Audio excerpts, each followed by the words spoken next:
Welcome to part 2 of our fundraising discussion with Candice Gayl and Dr. Amy Britton. So let's move to end of year giving. It's already September. So I imagine if you're not already thinking about what you're doing to promote end of year giving, you're behind the curve. So what should we all be doing? Let's think through this from September, October, November, December. What do we need to be doing for end of year giving?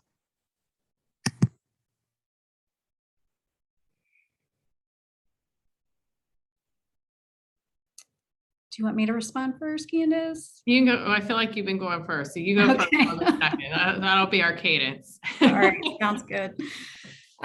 So much about end of year giving is what matters in the months leading up to it, right? So it's all of the donor relationships that you've been nurturing throughout the year.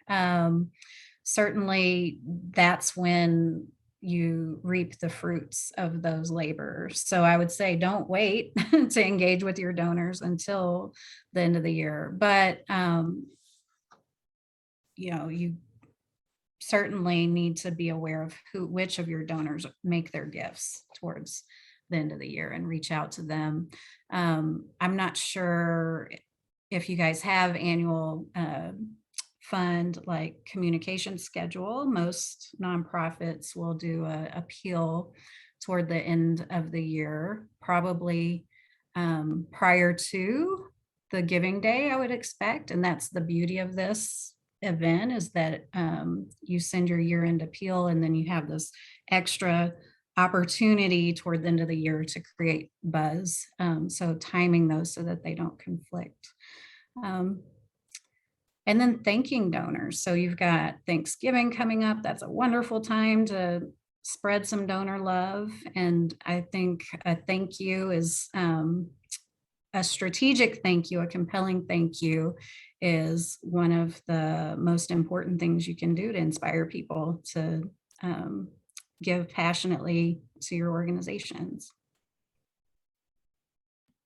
I was exactly going to say that. I think there's so much noise, again, like speaking of a lot of noise at a period of time, there's a lot of noise around the holidays and people have such hectic schedules and all of that. But almost always people are happy to have the reminder to give for tax reasons before the end of the year. So you always want to make sure that you mention that. But I agree with using Thanksgiving as an opportunity to reach out, because not everyone does that and there's less noise and it's really meaningful. So not an ask, but just a thank you. And that in turn will help feed into then your kind of year-end appeal, end of year giving, get in before the end of the year for your full deduction and all that good stuff, but you'll have already said thank you. And that's really meaningful. I've known organizations that don't send Christmas cards, but they send Thanksgiving cards instead, again, because there's so many, people get so many cards and it kind of gets lost in the fray. But think about how many Thanksgiving cards you get. Probably not many, if any.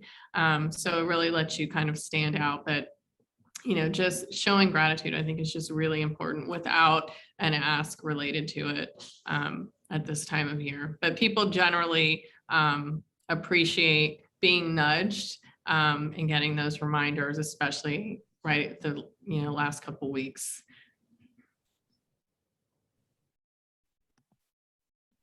That's a great point. I would not have thought of the importance of like showing gratitude at a time when everyone else wasn't. That's really, thank you for that input. I'm like, wow, I hadn't thought of it that way. So next, I know we've got a couple of people on the line working on capital campaigns.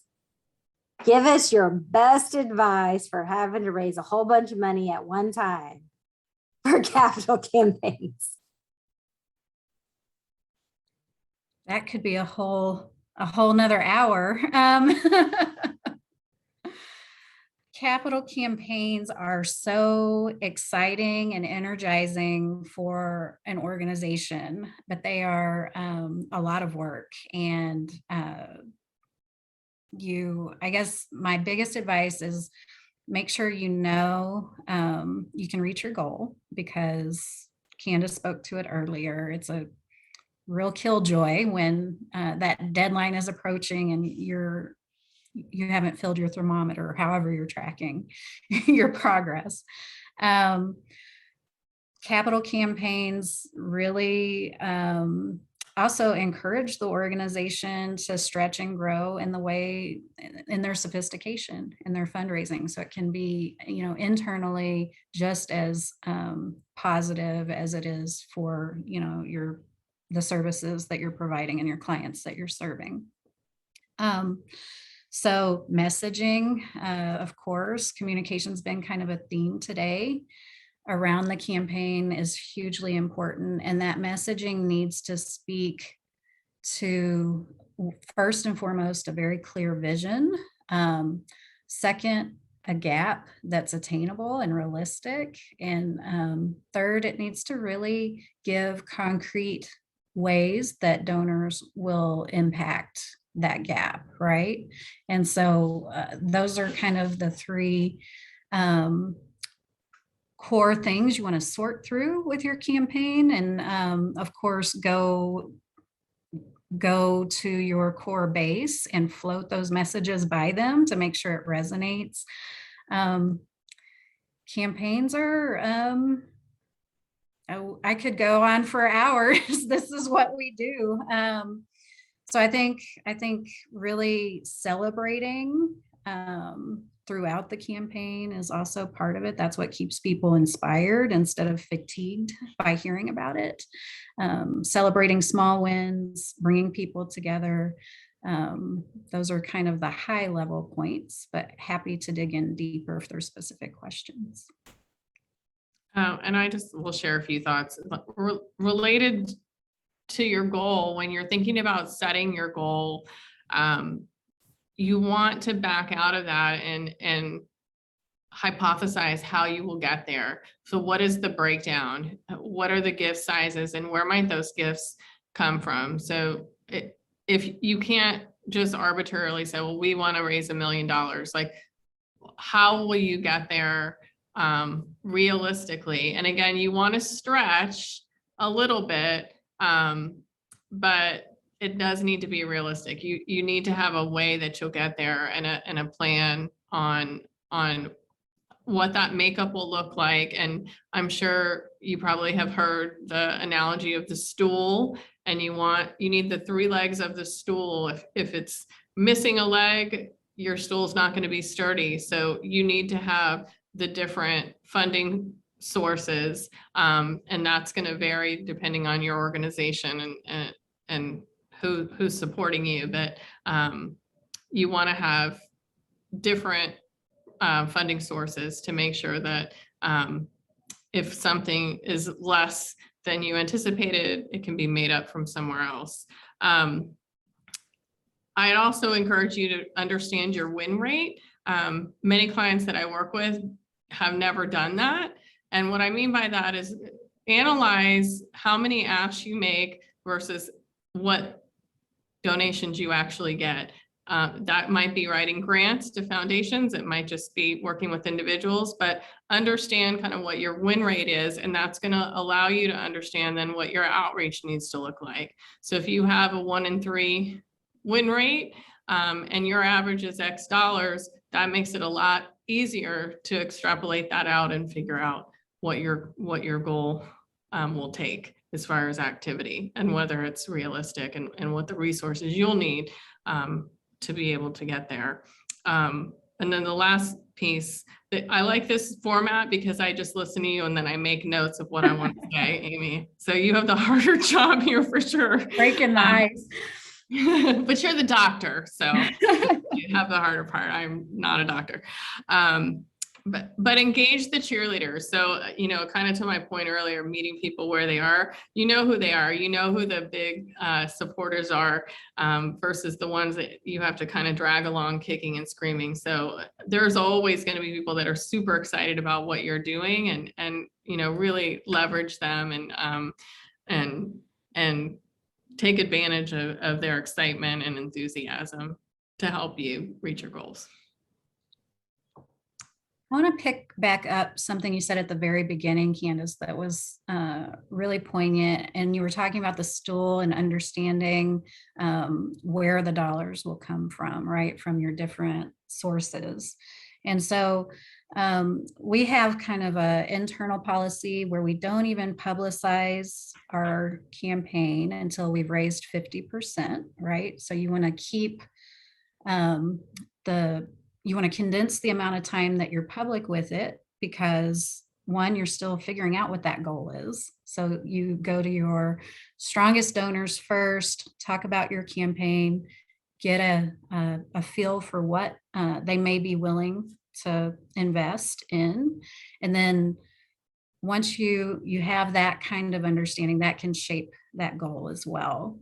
And then you understand from there, once you have that goal, you can build out your pyramid, right? So how many $50,000 gifts do I need to reach this goal? And we know that 80 to 90% of all of the dollars are going to come from your top donors in any campaign. So those were just some additional thoughts I had there. Do you want to add to that, Candice? No, that's great. This isn't necessarily about a capital campaign, but this is something that someone told me one time that has really stuck with me. So anytime I talk with development people, I put it out there in case you haven't heard it. The phrase is, if you want advice, ask for money. If you want money, ask for advice. So as you're engaging with your key donors, remember that. Yes. Ask for advice. You want their buy-in. You want them to feel invested in the success of the campaign. And in order for that buy-in to occur, they have to feel like they've influenced it and shaped it. Well, thank you both for all of this advice today. This has been really Just good. saying, right, Taylor? So does anyone have any questions? We're going to open it up for audience questions at this time.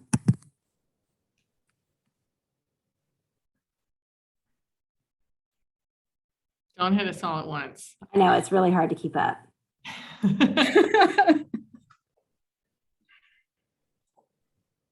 Okay, how do you put the fun in fundraising? I mean, we are already so fun. It's true. We're already so fun. It's true. Seriously though, if you're excited about your work, no matter what it is, that will come through. If you're not, then you probably need to switch jobs. Honestly, be excited about what you're doing. If you're not, too short.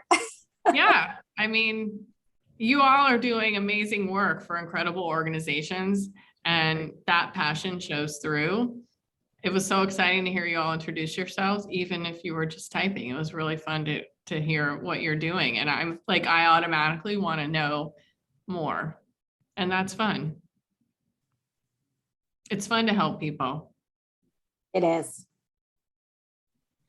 I think fun is so important, especially with donors. They sense that, they pick up on that. It needs to be inspirational and contagious for them. They don't want to go to just another business meeting, right? So they want to come, celebrate a success, and tap into a passion that they share with others in the room. And so, never lose sight of that big picture of why you're in it. It's easy to do, especially in something like a campaign where you have an impending deadline and there's lots of pressure, but you've got to celebrate and have fun in order to keep people inspired and motivated. Absolutely. Know your why. And you all probably have a really clear vision of that in the line of work that you're in, but that should be your North Star. Why is your organization in existence? Who are you helping? What is that story, that just lights you on fire and makes you so passionate? And you're sharing that with others. I mean, I think this is the best work in the world because it's so meaningful. And, we have the honor of sharing it with others. And how good do you feel, when you've done something positive for your organization or another. I mean, you all, I'm sure, give, to a meaningful organization, and think about how you feel when you do that. And you're enabling other people to have that same awesome feeling. So it's a gift. Well, I think that is a perfect way to wrap this up. It is a gift. And I know that's something, Candice, you told me early on when I told you, I was like, it just, asking for money makes me nervous. It's just weird to walk in and say, hey, do you want to give me a bunch of money for something? I wasn't comfortable with it. And that's what you said to me was, you're not asking them for something, you're giving them an opportunity to make a positive investment in something that matters. And I think that was some of the best advice I've ever gotten as fundraising. It really was. And now, I mean, and that's something, because it still makes me nervous. It's just something that's always going to be a little bit for me. But I do think about it as like, I love being able to give when I can. Right. It does make you feel good. And so I think that's such an important perspective to have, is that you're matchmaking, you're helping people find the best investment in something that is going to be positive and support the community and give people hope. So what's better than that, whether we're going into North Texas Giving Day or Giving Tuesday or any Tuesday of the week? We're all doing great things and it takes help. So thank you both for helping all of us think through our development plans. And I really appreciate all of you for joining today. This is being recorded. We'll get this recording posted as soon as possible. And if you have any follow-up questions, y'all all know where to find me. So just let me know and I can connect you to Amy and Candice. Any final thoughts before we jump off? Thanks for having me. It was great to meet all of you. I want to underscore that feel good. It feels good to give. So don't ever be scared to ask people to make a gift, because they will feel good when they do it.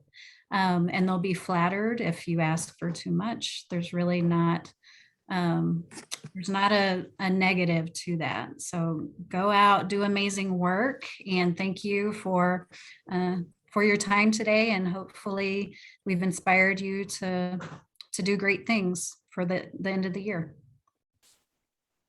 Thank you, everyone. Y'all have a great day.